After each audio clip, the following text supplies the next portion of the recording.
Hello, we're back with Dream Daddy, and we've only got 4 more first dates left. So just the top row to go. So we're going to start with Robert today, and Robert's small. Okay, he doesn't use capital letters, which is already a point sort of against him because I can't deal with that. I need proper grammar, even in my text conversations usually. When the internet gains sentience and decides to destroy us all, you know it'll use this information against us, right? He hasn't even put a question mark. Oh, wait, okay. On a Friday night, you're most likely to make a deal in an alleyway. Have it go badly. Who's the cop? Was it Giacomo? I trusted Giacomo. If you had one thing to take with you onto a desert island, what would it be? A gun? What are your turn-ons? Don't talk to me. What did you want to be when you grew up? Grifter. Favourite movie genre? Italian neorealism. I have to say this game is not introducing me, but teaching me that there are, further genres than just sci-fi and fantasy, because I don't watch many films. I just go, oh, it's a superhero film, I'll watch that. Ideal date, grave robbing. So his Frankenstein would be the doctor, obviously, not the monster. What do you never leave home without? At least 4 knives. I spent a lot of time thinking about, you ever really look into a rabbit animal's eyes? Okay. Right. That's a interesting profile. I suppose we will see more from him in literally a second. So let's message him. See what happens.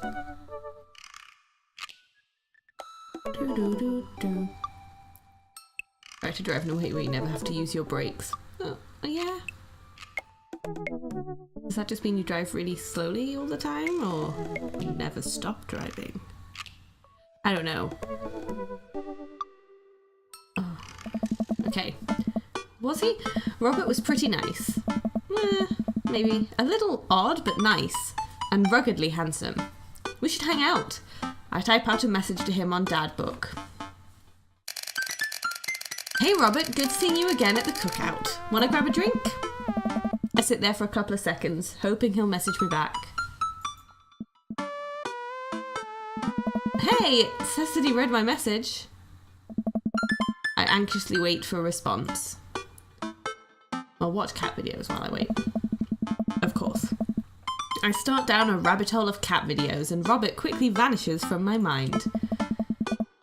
I didn't realise how long I've been doing this, but by the time I watch maybe my 30th cat video, Robert pops back into my head.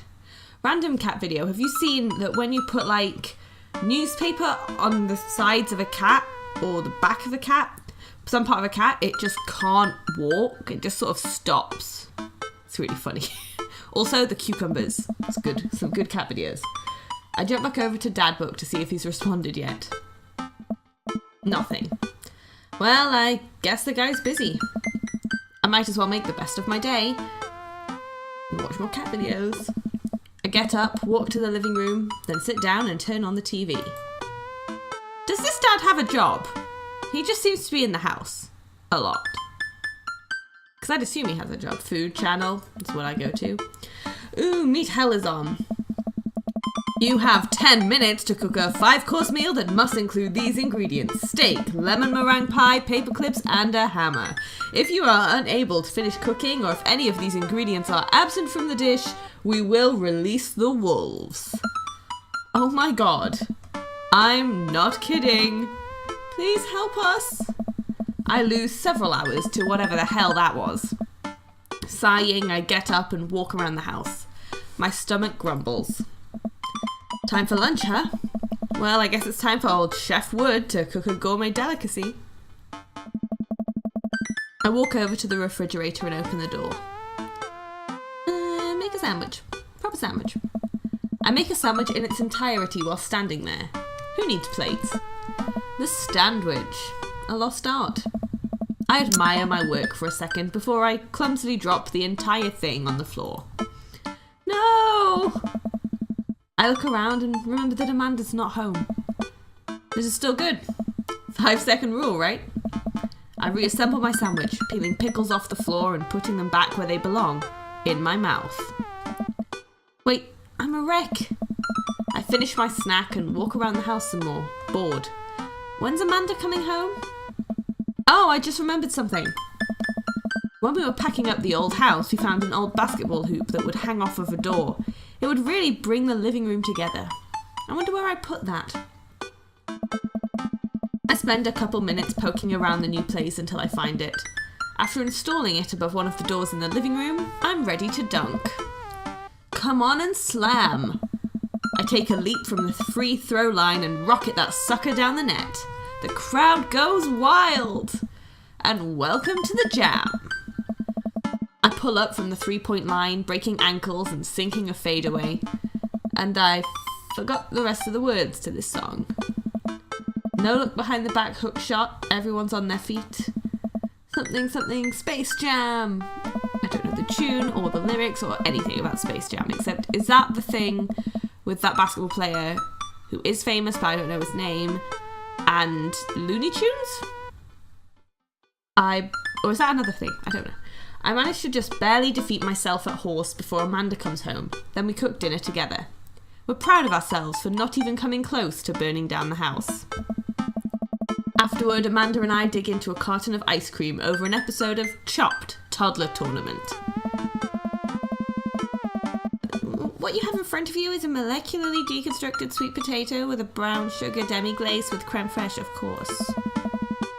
This is literally a jar of baby food. The toddler immediately bursts into tears. Are we bad people for watching this? Yes. Just then, my computer dings. Huh? What's that?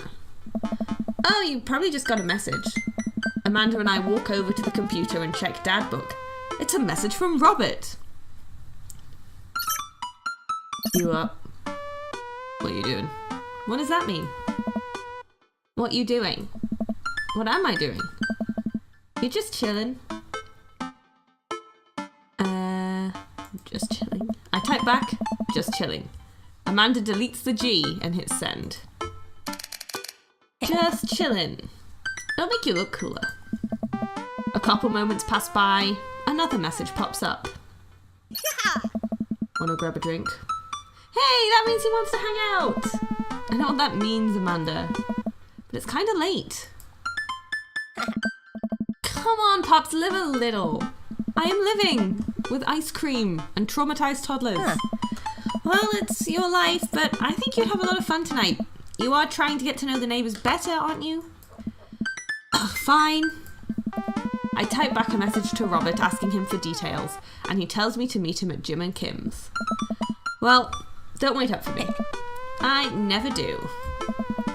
I throw on a nice jacket and run out the door.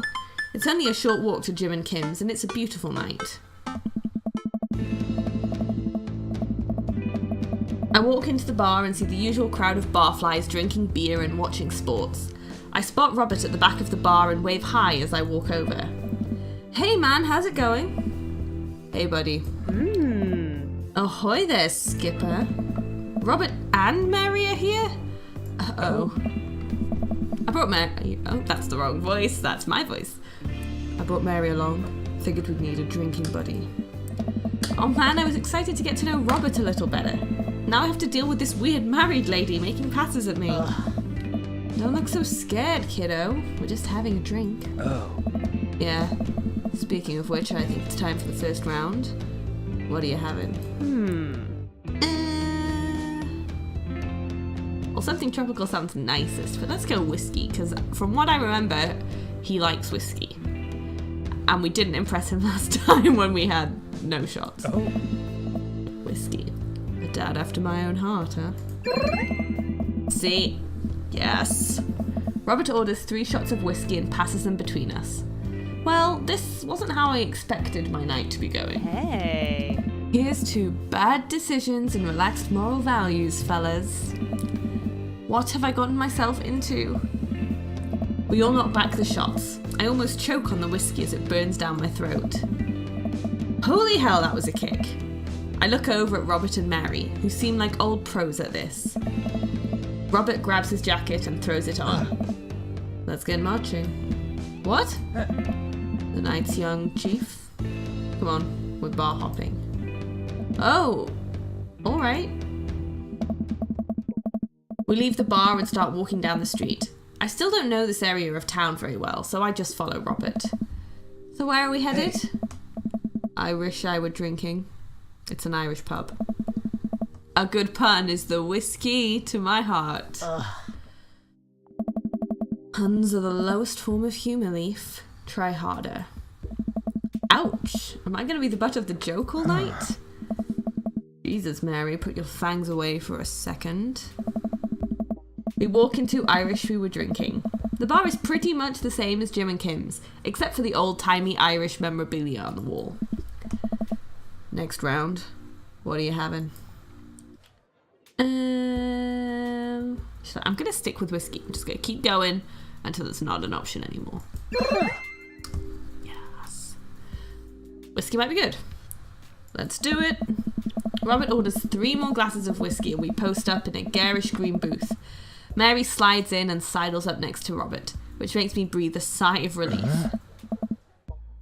Let's sip this one, why don't we? Hey. Suit yourself. Mary immediately downs her shot in one gulp and burps loudly. That'll put hair on your chest. You are truly the paragon of grace and beauty. Mary grabs my drink and sips on it. Hey! Leaf, be a dear and get us another round, will you? Hey. I don't know how to process this evening at all. I get up and order another round of drinks from the bartender. As I head back, I see Mary and Robert having a lively conversation. Robert roars with laughter. I don't think I've ever seen the guy smile, let alone laugh. I take a seat across the booth from them and pass out the drinks.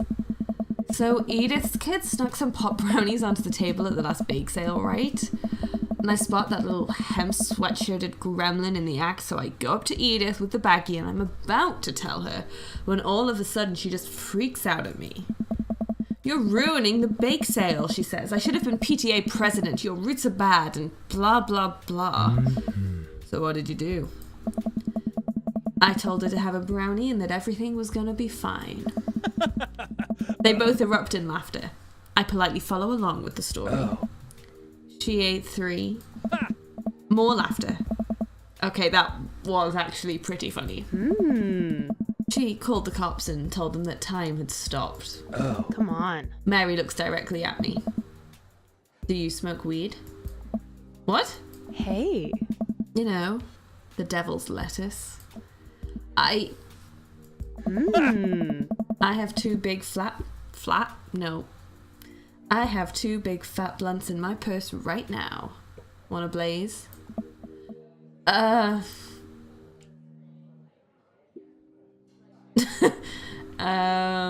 No. Well, I'll go with I like the last one.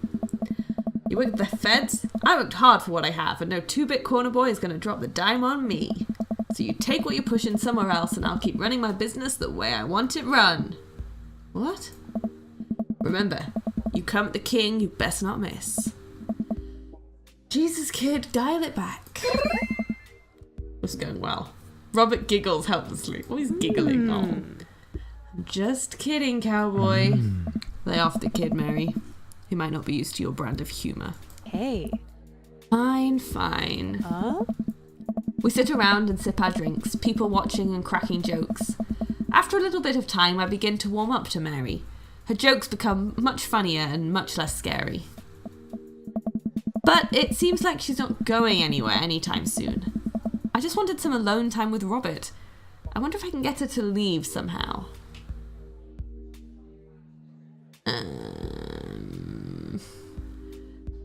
I feel that's just going to make her angry because we saw that her and Joseph don't get on that well. I'm going to ask her to get the next round because that seems like the best, least incendiary option. Could you get the next round? You trying to ditch me, pal? No. Because if you're trying to ditch me, you can just tell me to scram. No, it's fine. Leaf wants alone time with his new best buddy, Robert. Read you loud and clear, the wingman breaks formation to pursue their prey. Hey. Now, if you fellas will excuse me, Mary needs to sink her teeth into a helpless boy. Go with God. Nice seeing you. Deuces, nerds. Mary gets up and saunters over to a younger-looking guy at the bar. She grows on you. Does she? Though, I feel like she kind of delights in making men suffer. Well, she does. But what about her and Joseph? What about him? You know, they're married. And she definitely tried to get in my pants the other night, and I gesture to her across the bar while she's making goo-goo eyes at that young guy from before. He looks like he's being held hostage. Oh, that's just a thing she does. She's harmless. Tell that to the boy she's hanging off of. Poor kid looks like he's seen war. Robert lets out a hearty laugh. Hey, I got him to laugh. Oh man, you know I pegged you for one of those straight-laced types. Oh, don't worry, I got pretty wild back in my day. Still got a little wild in you?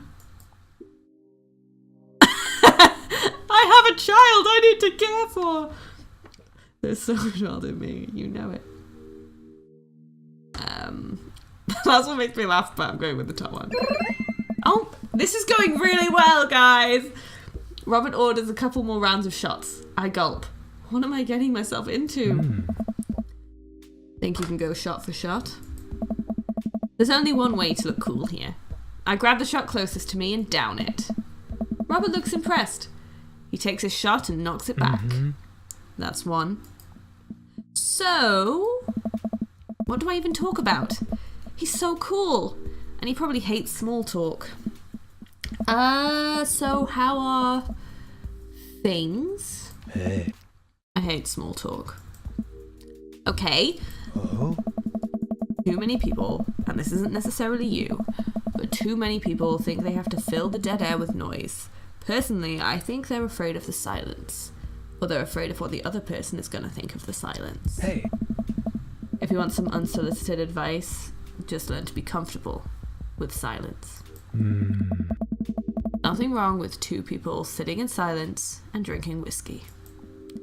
Oh, all right. Hey. Robert and I sit in silence and drink whiskey. I take in the rest of the bar. Patrons laughing, playing darts, spilling beer. Mary giving the hard sell to that young man. The young man pretending he got a phone call from one of his friends. Huh. Maybe silence is nice sometimes. So, you ever kill a man? I choke on my drink.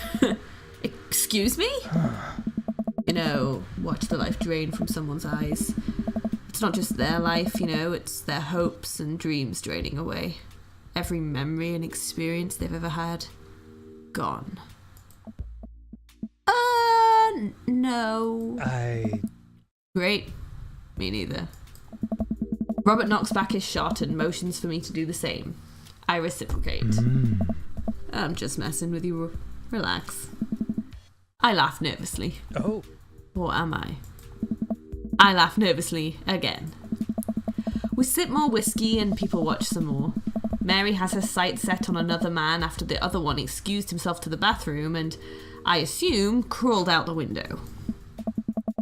Gosh, this whiskey's hitting me hard. Gosh, this whiskey's hitting me hard. You betcha. Robert gets up out of the booth, shouldering his jacket. Let's roll. Sorry.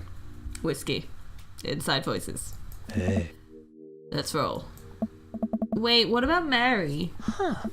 Brother, Mary is gonna be just fine. I look over at Mary, who's lying on the bar in front of some poor sap. She's singing happy birthday to him while he insists that it's not his birthday. We make our way out of the bar and back onto the street. I'm trying my hardest not to stumble, but man, that sidewalk is just coming right at me. I hope Robert doesn't notice me tripping over my own feet like this is the first time I've ever been drunk. Where to? You'll see. I follow Robert through street lamp spotlights until we eventually arrive at a rundown strip mall. There's a beauty salon, a sex shop, a computer repair store that looks like it's been closed for 10 years, and finally, a liquor store. Oh. Wait here. I'll be right back. After a minute, Robert returns with 2 wine bottles in brown paper bags. He hands one to me. Cheers. He sits on the curb and drinks. He motions for me to do the same. This is really not where I expected the night to go. I take a sip. White Zinfandel? Zinfandel? I can't. What are wines? I don't know. What? Nothing. I just wasn't expecting. It is delicious, fruity, and refreshing. Don't judge me. I start to say something, think of his lecture about valuing silence earlier, and stop. I sip on my wine and watch cars drive by. Let's throw rocks at shit. What? Robert suddenly hurls a rock at a stop sign. The ding echoes throughout the empty parking lot. That felt good. He presses a stone into my free hand. Now you try. I don't know. With feeling. I look at the rock in my hand and look at the stop sign. Back at the rock. Back at the stop sign. I know what has to be done.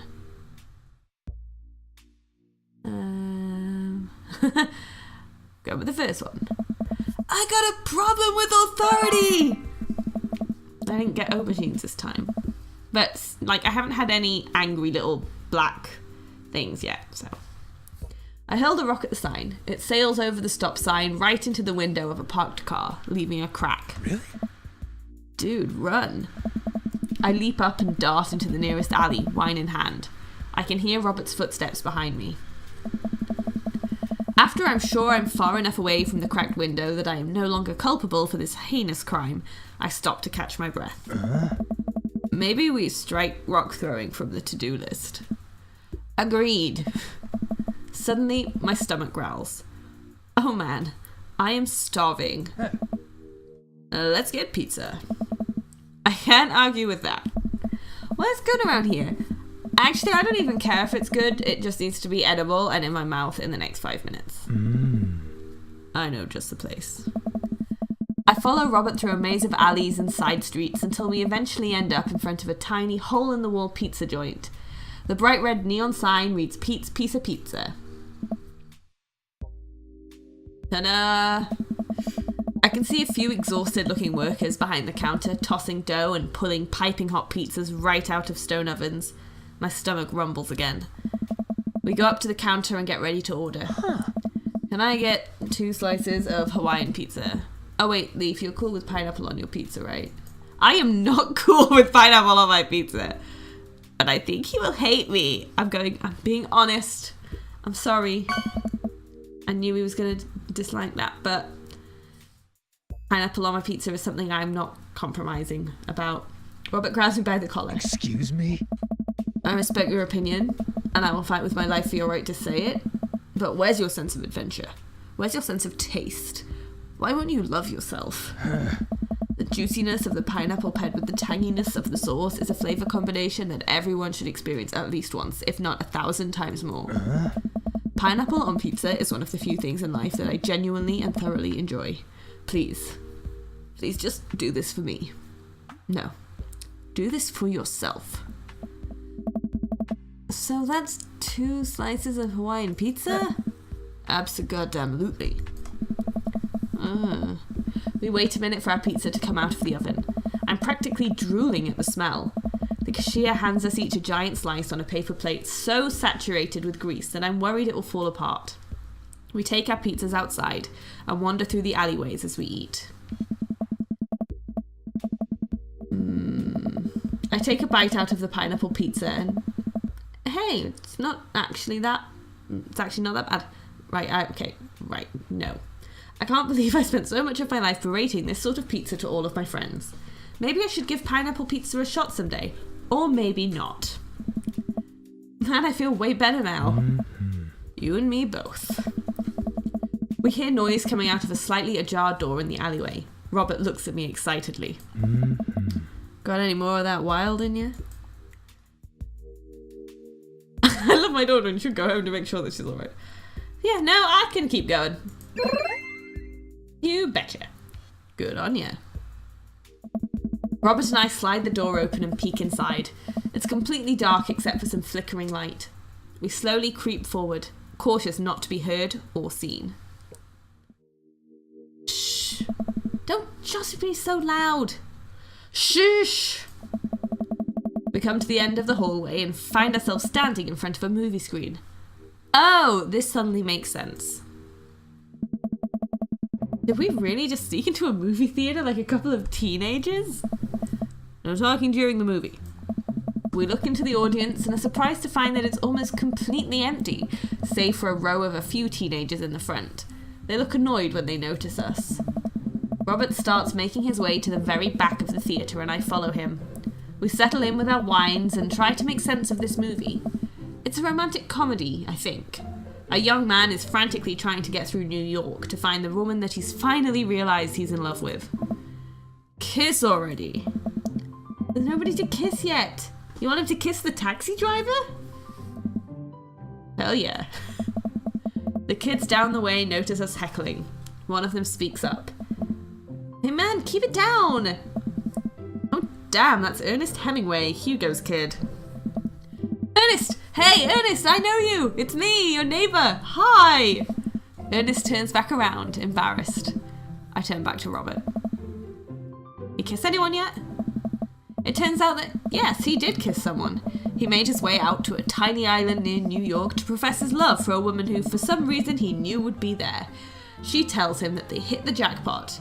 He said that they had, but I think there was some subtext that I'm missing here.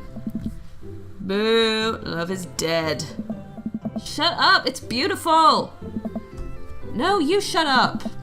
Ernest grumbles. The credits start to roll. I stand up. Robert immediately pulls me back down. Hundreds of people worked very hard to make this film happen, and you're gonna sit here and appreciate them. Okay? Look at that. Elizabeth Shelton. She worked really hard. I bet you did lots of good wardrobe design. Thank you, Elizabeth Shelton, for this beautiful film-going experience.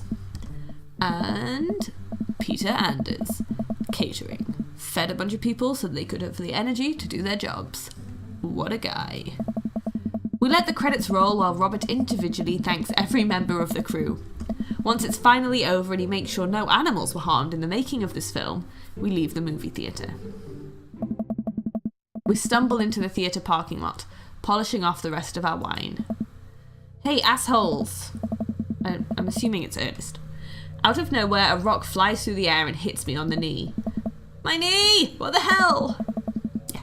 Ernest and his friends stand in the alleyway, blocking our exit. Oh, what do you guys want? Why'd you go and throw a rock at my knee? This is my good knee! My orthopedist is going to be pissed! Ernest tosses another rock up and down in his hands. What's wrong with this kid? You ruined my theatre-going experience. Now you have to pay. Oh, well, I don't have any cash on me right now, and, movies got really expensive. Ernest hucks another rock at my other knee.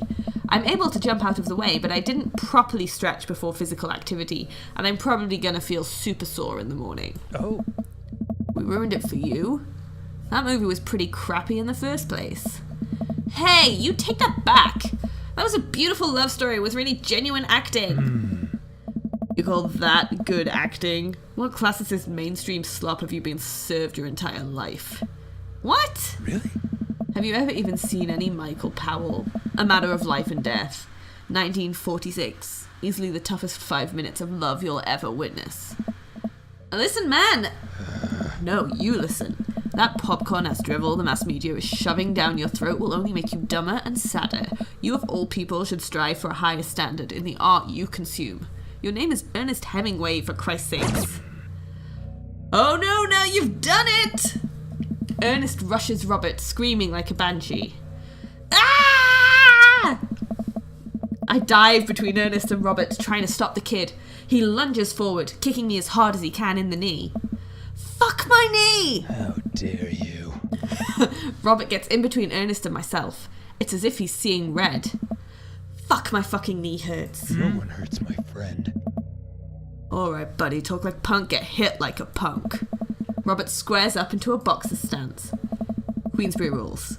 3-minute rounds with 1 minute rest in between. No low blows, fish hooks, J grabs, or high blows. What? Excuse me? And don't even think about pulling an illegal turnstile. That's an automatic deduction of 3 points. You'll have to designate a second if you're unable to fulfill your role as main duelist. One of your friends over there looks like he has enough youthful vivacity to handle it. Hey man, I don't want to get dragged into this. That movie sucked. It's too late. You two are bloodbound. If he dies, you die. Sorry, I don't make the rules. Talk to Queensbury. We're just gonna go. Ernest and his friends warily back away. Robert calls after them. The Queensbury Association will hear about this and consume better content. Once the teens are safely out of earshot, Robert turns to me. Were you about to actually fight that kid? Are you kidding me? I would never hit a child.